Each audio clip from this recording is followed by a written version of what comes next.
Le cinéma de Bruce, un youtubeur qui parle de films des années 80 jusqu'à aujourd'hui. Vous verrez sur cette scène des films que vous connaissez peut-être pas, ou des films que vous avez vus après avoir sorti du cinéma.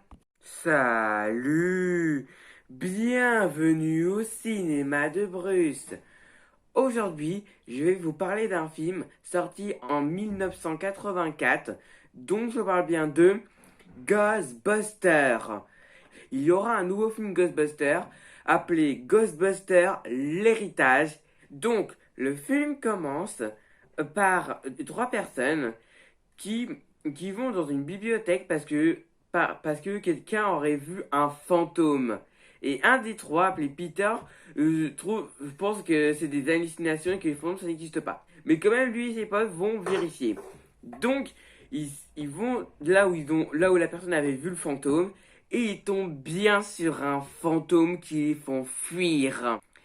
Et après, ils décident, ces trois amis, appelés donc Peter, Egon et Raymond, de créer un nouveau métier. Ce métier, ce serait des chasseurs de fantômes, vu qu'ils ont découvert qu'ils existaient. Pour créer leur maison, leur bureau d'SOS fantômes, et même leurs vêtements et tout ce qu'il faut pour capturer les fantômes. Puis ensuite, on rencontre un autre personnage principal du film, Dana, qui a fait ses courses, et dès qu'elle rentre chez elle, ses œufs ont éclaté, elle entend du bruit dans son frigo, elle ouvre la porte et voit un, une créature dans son frigo. Elle ferme la porte. Ensuite, elle va chez les Ghostbusters pour leur demander de se débarrasser de ce créature qui était dans son frigo. Donc, un des Ghostbusters, Peter, va aller dans sa maison pour vérifier s'il y a un fantôme. Et il voit personne. Il y a personne. Il n'y a pas un fantôme dans le frigo. Il y a personne. Il y a rien d'étrange. Puis, le soir, la secrétaire des Ghostbusters reçoit un appel disant qu'il y a un fantôme. Donc, elle prévient les Ghostbusters. Et les Ghostbusters, ils vont aller à l'endroit où se trouve leur client. Et ils trouvent le fantôme appelé Bouffe-Tout. Ils le capturent et réclament 4 millions de dollars. Et la personne refuse. S'ils ne leur payent pas, ils relâchent le fantôme. Donc la personne après, il accepte de les payer. Et après, des semaines plus tard, il gagne en popularité les SOS fantômes et capture donc toujours des fantômes chaque semaine. Et plusieurs jours aussi. Et après, deux chiens sortent de leur statue et tous les deux possèdent deux personnes. Un possède Dana et un autre possède un mec. Et après, Peter, lui, il va aller donc chez Dana parce qu'ils avaient un rencard.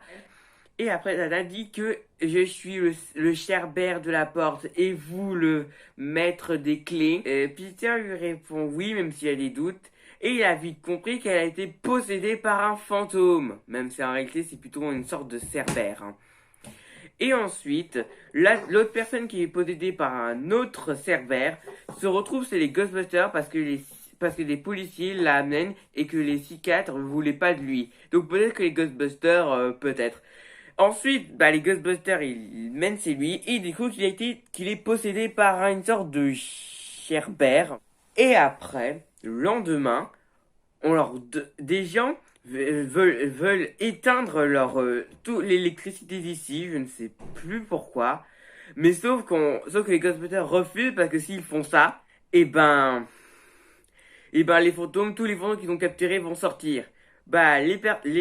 Ces gens qui leur demandent de éteindre l'électricité s'en fichent, ils coupent l'électricité, et tous les fantômes sortent du QG des Ghostbusters et répandent la frousse dans New York! Et le maître des clés, il sort du QG des Ghostbusters et retrouve la Cerbère de la porte.